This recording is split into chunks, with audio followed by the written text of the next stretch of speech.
So hello everyone, welcome back to another videos. तो आज हम बात करने वाले हैं GS 3 की। GS 1 एंड GS 2 हम कवर कर चुके हैं। तो यूपीएससी के सिलेबस को यहाँ पे हम तोड़ तोड़ के बता रहे हैं टॉपिक वाइज, जिसमें GS 1 एंड GS 2 की वीडियोस ऑलरेडी बना चुके हैं, जो चैनल पे पड़ी हुई है, आप जाके देख सकते हैं। ठीक है। एंड दूसरी ये जो GS 3 पेपर है उसकी वीडियो है।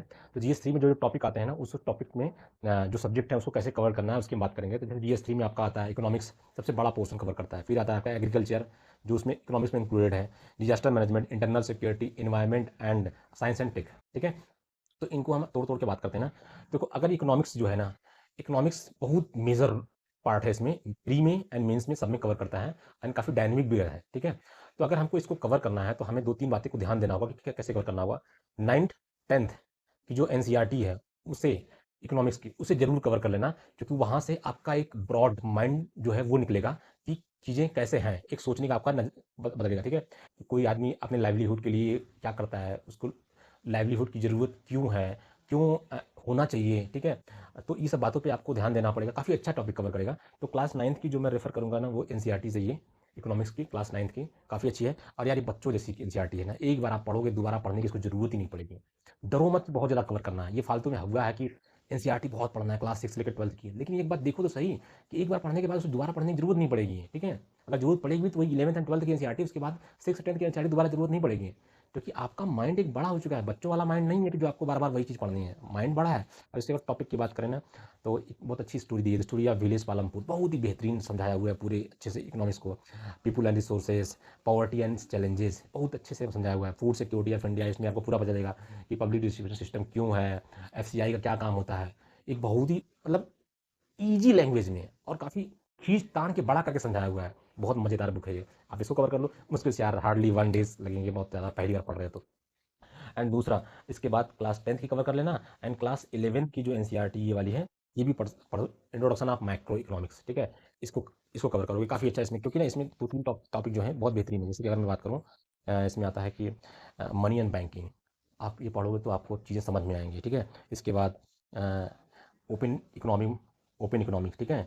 Open economy and government budget, ये 3 4 टॉपिक ही इसमें पढ़ना है, ये बहुत अच्छे से आएंगे। बाकी और इसमें टॉपिक जो है, एक बार दो बार पढ़ोगे समझ में लगेगा क्या क्या फालतू चीज़ें हैं, कोई मतलब नहीं है। दो तीन टॉप इसमें चैप्टर हैं, जैसे मनी एंड बैंकिंग का, एंड बजट का, एंड ओपन इकोनॉमिक का। इसको पढ़ना बहुत जरूरी है, क्योंकि यहाँ से ब्रॉड आपकी आइडिया क्लियर होगी। ठीक है। इसके बाद माइक्रो इकोनॉमिक्स है, इसमें यार ज़्यादा पढ़ने की जरूरत नहीं, एक चैप्टर पढ़ लेना, इसमें पढ़ने की उतनी आवश्यकता है नहीं। क्लास 12th की है, वॉल्यूम 1, बट जरूरत नहीं है ज़्यादा। तो मैं आपको बता रहा हूँ ना। इसके बाद जो सबसे ज़्यादा इंपॉर्टेंट पड़ती है क्लास 11th की एनसीईआरटी। क्लास 11th की जो एनसीईआरटी है, इकोनॉमिक, इंडियन इकोनॉमिक डेवलपमेंट, ये बहुत ज़रूरी है पढ़ने के लिए भाई। इसका सबसे पहली बात, इसको पढ़ने से तुम्हारा आंसर राइटिंग सुधरेगा। दूसरा सुधरेगा, न्यूज़पेपर जब पढ़ोगे तो वहाँ से क्लैरिटी डेवलप होगी, क्लैरिटी कि यार कैसे चीज़ें हैं, बहुत ज़्यादा हेल्प करेगा आपको इको पढ़ने के। इसी पता चलेगा कि इंडियन इकोनॉमिक्स क्या है, इंडियन इकोनॉमिक्स 1950 1990 तक क्या डेवलपमेंट हुआ, 1950 से पहले क्या था प्रॉब्लम, और उसके बाद इकोनॉमिक रिफॉर्म जो 1991 में हुई वो क्या हुए, लिबरेशन प्राइवेटाइजेशन, ये सब क्या चीज़ें हैं, कैसे हुई, क्या हुआ, पॉवर्टी कितना है तब, अब रूरल डेवलपमेंट, इंफ्रास्ट्रक्चर। ठीक है। ये बहुत ज़्यादा है, तो ये तो बहुत ही इंपॉर्टेंट बुक है, इसको तो कवर करना ही करना है। बट फिर भी मैं एक बात बोल रहा हूँ कि आपको पहली बार लगेगा बहुत ज़्यादा है, इतनी मोटी लगेगी, बट जैसे आप इसको कवर करोगे फिर आपके लिए ये हलवा हो जाएगा। ठीक है, बहुत आसान हो जाएगा। पहली बात, जब भी कोई चीज़ आप शुरू करते हो ना, तो स्टार्ट में आपको बहुत ज़्यादा दिक्कत होती है, बट इसके बाद चीज़ें एकदम ईजी एंड आसान हो जाती हैं। बट स्टार्ट में जो फियर होता है ना, वही लोग गिव अप कर देते हैं, और वही हावी हो जाता है लोगों के ऊपर। और कुछ चुनिंदा लोग इस काम को कर पाते हैं, वही हर जगह सक्सेसफुल है, चाहे जिस फील्ड में आप बात कर लो। ठीक है। अब इन सबको कवर करने के बाद ये आती क्लास 10th की हैं। हाँ, क्लास 10th की इकोनॉमिक डेवलपमेंट, ये भी कवर कर लेना। वही तो बोला ना, क्लास 9th और 10th की एनसीईआरटी कवर कर लेना। ठीक है। अब मैं आपको बात करूँ, ये उन लोगों के लिए मैं बात किया हूँ जो लोगों का बेस खराब है। जैसे मेरा, मैं साइंस बैकग्राउंड से था, तो मैंने 11th एंड 12th में पीसीएम ही पढ़ा है, फिजिक्स केमिस्ट्री मैथ ही पढ़ा है, तो मैंने और चीज़ें पढ़ी नहीं है। ठीक है। तो जब मैं इकोनॉमिक पढ़ने गया तो मुझे दिक्कतें हो रही थी, बहुत दिक्कतें हो रही थी। जब मैं स्टैंडर्ड को उठाया तो 5 6 दिन मुझे वो दिक्कतें हुई, लेकिन फिर मैं समझा कि यार मुझे बेसिक्स पढ़ना जरूरी है। तो मैंने बेसिक्स को जब कवर किया तो चीज़ें आसान हो गई। तो अगर आपका बेसिक्स अच्छा है, क्लास 9 10 11 12 आपने बहुत अच्छे से पढ़ा है, तो इन एनसीईआरटी को आप छोड़ दो, पढ़ने की जरूरत नहीं है। लेकिन फिर भी मैं आपको बोलूंगा, सबको छोड़ देना, लेकिन इसको जरूर एक बार ही पढ़ लेना, एक बार जरूर पढ़ लेना। ज़्यादा टाइम नहीं खाएगा अगर आपका पढ़ा होगा, एक बार जरूर पढ़ लेना, क्योंकि टाइम हो जाता है ना आपका, ग्रेजुएशन करते करते 2 3 साल का गैप हो जाता है, तो थोड़ा सा चीज़ें हो जाती हैं, तो आप इसको कवर कर सकते हो। ठीक है। लेकिन अगर ये सब आपको कवर किया हुआ है पहले से, तो आप इनको छोड़ सकते हैं, नहीं तो आपका कुछ नहीं आता तो पढ़ लो, बहुत आसान है, बहुत कम टाइम में हो जाएगा। इसके बाद आता है स्टैंडर्ड। स्टैंडर्ड का जो मैं रिकमेंड करूँगा, जो मुझे अच्छा लगता है मेरे हिसाब से, मृणाल सर के हैंड आउट है ना, बहुत अच्छे हैं। जैसे मैंने रखा हुआ है, ये 3 वॉल्यूम में है, मतलब कि एक मैंने 3 पार्ट में इसको स्पाइरल कराया हुआ है। काफ़ी मोटे हैं, बहुत मोटे हैं, 1000+ पेजेस के हैं। बट ट्रस्ट मी, इसको कवर करने में तो बहुत दिक्कतें होंगी, क्योंकि काफ़ी ज़्यादा मोटा है। आप फट जाओगे, कहोगे यार इतना कौन पढ़ेगा इकोनॉमिक्स के लिए। लेकिन एक बात मैं बोलता हूँ ना, यहाँ मैं किसी का प्रमोशन करने के लिए बैठा हूँ, ना मैं मुझे किसी से कोई मतलब है। बस जो लिखा हुआ चीज़ें कंटेंट है ना, मैं उस कंटेंट की बात कर रहा हूँ। बहुत अच्छा कंटेंट लिखा हुआ है सर ने, मुलान सर ने बहुत ही अच्छा लिखा हुआ है इस बुक को। आप कवर करोगे ना, जिस बंदे को इकोनॉमिक्स का ई भी नहीं आता होगा ना, एक बार धैर्य के साथ इसको कवर करने के बाद उसको बहुत बढ़िया इकोनॉमिक्स समझ में आ जाएगी। फिर उसको न्यूज़पेपर पढ़ने में, मैगजीन पढ़ने में, आंसर लिखने में, क्वेश्चन सॉल्व करने में कोई दिक्कत नहीं होगी। मैं ये नहीं कर रहा हूँ इतना सफिशियंट है, इसमें बहुत सारी चीज़ें एक्स्ट्रा भी हैं। बट उन एक्स्ट्रा चीज़ों को पढ़ने से आपका माइंड डेवलप होता है, जो आपको अंदर क्वेश्चन को टैकल करने में काम आता है।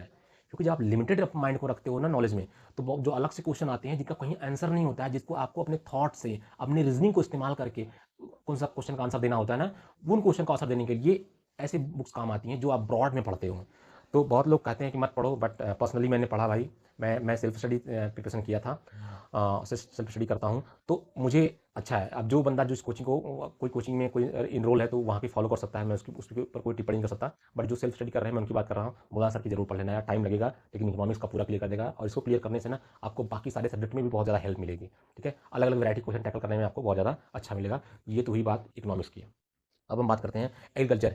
ये मुराद सर की इकोनॉमिक्स में एग्रीकल्चर आपको कवर मिल जाएगा, बाकी आपकी मैगजीन आती है वहाँ से, करंट अफेयर वगैरह से आपको कवर हो जाएगा। बाकी एग्रीकल्चर के टॉपिक्स में कुछ और पढ़ने की जरूरत नहीं है।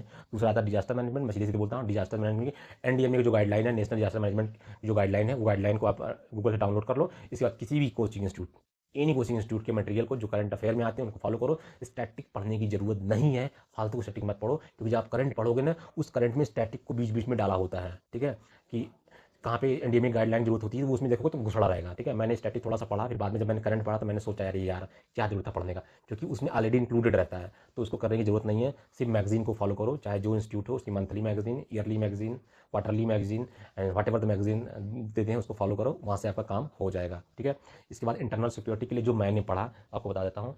ये इंटरनल सिक्योरिटी की जो है, ये आईपीएस अशोक सर के हैं, हाँ अशोक कुमार के हैं एंड विपुल के हैं। ये दोनों लोग आईपीएस आई थिंक है। तो इनकी बुक है, ये मैंने कवर किया है, 2 बार कवर किया है। बट 2 बार कवर करने के बाद एक बेसिक जो आइडिया है वो क्लियर हो जाता है कि यार ऑर्गेनाइज क्राइम कैसे होते हैं, कम्युनल वायलेंस क्या होता है, इंसर्जेंसी नॉर्थ ईस्ट में कैसे होती है, लेफ्ट विंग एक्सट्रीमिज्म क्या है, linkage between the development and split extremism क्या है, साइबर सिक्योरिटीज़ वगैरह क्या होती है, रोल क्या होता है सोशल मीडिया का, एंड सिक्योरिटी फोर्सेज जो हमारी हैं सीपीएफ वगैरह, इनका काम क्या होता है, इनके चैलेंजेस क्या है, ये काफ़ी कुछ है। बट फिर भी मैं बोल रहा हूँ इसका बैकग्राउंड थोड़ा अच्छा है, इसको भी पढ़ने की जरूरत नहीं है। डायरेक्ट आप मैगजीन फॉलो करो, करंट फॉलो करो, क्योंकि करंट से क्वेश्चन बनते हैं, डायनेमिक टॉपिक्स है। लेकिन फिर भी एक बार साथ में रखो, रिफर करते रहो, क्योंकि कुछ स्टैटिक पार्ट को डायनेमिक से कंपेयर करके आंसर लिखने में काफ़ी अच्छा लगता है। ये मेंस में ही आता है, प्री में तो इसका कोई रोल ही नहीं है। ठीक है, तो आप इसको फॉलो कर सकते हो, अच्छी बुक है, काफ़ी पतली है, बट इसके अलावा भी कर सकते हो। और अगर इसको फॉलो ना करना हो तो जो इसके टॉपिक है इंटरनल सिक्योरिटी के, उन टॉपिक पे मोटा मोटा कुछ कुछ पॉइंट बना लो, गूगल पे सर्च करके या किसी स्टैटिक से बना लो। इसके बाद सीधा मैगजीन को फॉलो करो, करंट अफेयर को फॉलो करो, और कुछ करने की जरूरत नहीं है इसमें। दूसरा बात आता है इन्वायरमेंट की बात करूँ तो इन्वायरमेंट यार मेरा बहुत वीक था, तो उसके लिए मैं फॉलो कर रहा था। 2 बुकें हैं मार्केट में, शंकर आईएएस की है, पीएमएफ आईएएस की है। तो दोनों बुकें काफ़ी अच्छी हैं, लेकिन मेरे हाथ में जो बुक लगी थी वो लगी थी पीएमएफ आईएएस की बुक लगी थी। मैं कोई पेड प्रमोशन नहीं कर रहा हूँ, ना ही इन्होंने मुझे कोई पैसे दिए हैं, मैंने जो पढ़ा है उस आधार पर बोल रहा हूँ। इसमें है तो बहुत ज़्यादा कंटेंट लिखा हुआ है, सारे कंटेंट तो अभी काम के नहीं है, लेकिन काफ़ी मतलब प्रिंटेड फॉर्म में बनाया हुआ है। ठीक है, काफ़ी अच्छा बनाया हुआ है।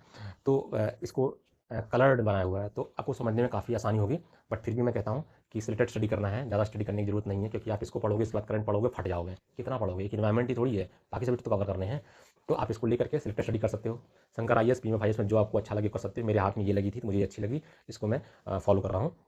एंड जो आपकी जो बोलते हैं ना कि 11th एंड 12th की बायोलॉजी की जो कवर करो, कि वहाँ के जो 4 चैप्टर लास्ट के हैं, काफ़ी टॉपर्स वगैरह बोलते हैं, मैंने वो कवर किया था। कि उसके बाद जब मैंने इसको पढ़ा तो मैंने सोचा कि यार ठीक है यार, उसको स्किप कर दो, क्योंकि चीज़ें सब में इसमें रिटन है, सब लिखी हुई हैं। क्योंकि बुक्स जो बनाई जाती है ना, तो ये काफ़ी जगहों से कंटेंट को कलेक्ट करके बनाई गई है। तो इसको मैं कवर कर लिया, मैं उसको छोड़ दिया। एक बार पढ़ा था मैंने, फिर इसको छोड़ दिया, फिर मैं इसको ही फॉलो कर रहा हूँ। आप भी इसको फॉलो कर सकते हो, ट्रस्ट में बहुत अच्छी है।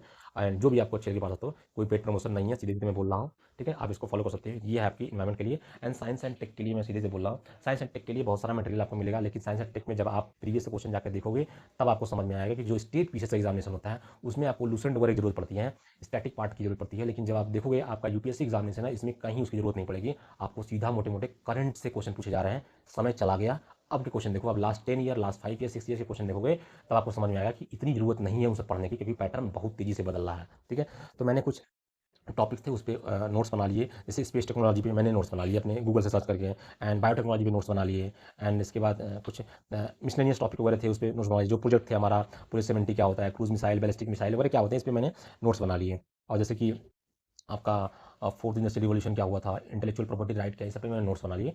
तो इस सबको कवर करने की जरूरत नहीं पड़ी। ठीक है, तो ये है अपना जीएस थर्ड के पूरे सिलेबस। जीएस थर्ड में जो मैंने कवर कर दिया, economics, agriculture, disaster management, international security, environment, scientific. तो इसमें जो मोटा मोटा बात करूँ ना, उसको इकोनॉमिक्स को ब्रॉड लेवल पे कवर करना है, और उसमें भी आगे कुछ कवर करने हैं। बाकी जो डिजास्टर मैनेजमेंट है, सिक्योरिटी है, साइंस एंड टेक है, ये पूरे डायनेमिक है, ये पूरे मैगजीन से कवर होने वाले हैं। इनके लिए पर्टिकुलर स्टैटिक बुक्स मत पढ़ो, फालतू टाइम वेस्ट होगा। मैंने पढ़ के देखा हुआ है, कोई जरूरत नहीं होती है। हाँ, फायदे ही देंगी अगर पढ़ोगे। आपके पास अगर बहुत ज़्यादा टाइम है तो आप फॉलो कर सकते हो, बट फायदा ही देगा, क्योंकि माइंड ही ब्रॉड होता है। बट फिर भी मैं कहता हूँ, जब आप साल भर पढ़ोगे ना, एक 1.5 साल तक की आपकी तैयारी जब चलती है, 1.5 2 साल 3 साल जितनी भी आपके टाइम लग जाता है, तो आपका सब कुछ कंटेंट अपने आप डेवलप हो जाता है। स्टार्टिंग में हमें लगता है हमें ये नहीं आता, हमको ये नहीं आता, तो हम लिए पढ़ लेते हैं। बट मैं सीधे से बोल रहा हूँ, आप चुपचाप मार के न्यूज़पेपर को डेली फॉलो करते रहो, मैगजीन को फॉलो करते रहो, और स्टार्टिंग को एक बार धीरे से कवर करते रहो ना, आपको ओवर द पीरियड ना, आपको जहाँ साल 1.5 साल आपकी तैयारी होगी ना, आपको सब समझ में आएगा, सब तो पढ़ लिया मैंने। बहुत सारे कंटेंट आपके पास हो जाएंगे। पॉवर्टी पे इतने आर्टिकल आएंगे न्यूज़पेपर में, आप पढ़ते पढ़ते थक जाओगे कि यार क्या छोड़ूं क्या रखूं। बहुत सारे आर्टिकल, घुमा फिरा के बातें रहेंगी, घुमा फिरा के चीज़ें रहेंगी, तो कोई ज़रूरत नहीं होती अलग से बढ़ाने की, आप इसको कवर कर सकते हो। तो ये रही जीएस थर्ड की पूरी प्लानिंग। तो आई होप आपको समझ में आया होगा, एंड आपको अच्छा लगा हो तो please do like share subscribe. GS 1 GS 2 आ चुका है ऑलरेडी, उसको देख सकते हैं। जीएस 3 था, जीएस 4 की मैं जल्दी लाऊंगा। इथिक्स का है कि उसमें इथिक्स में क्या क्या इसके रिलेटेड पढ़ना चाहिए, वो आप देख सकते हो। तो thank you so much for watching, bye bye.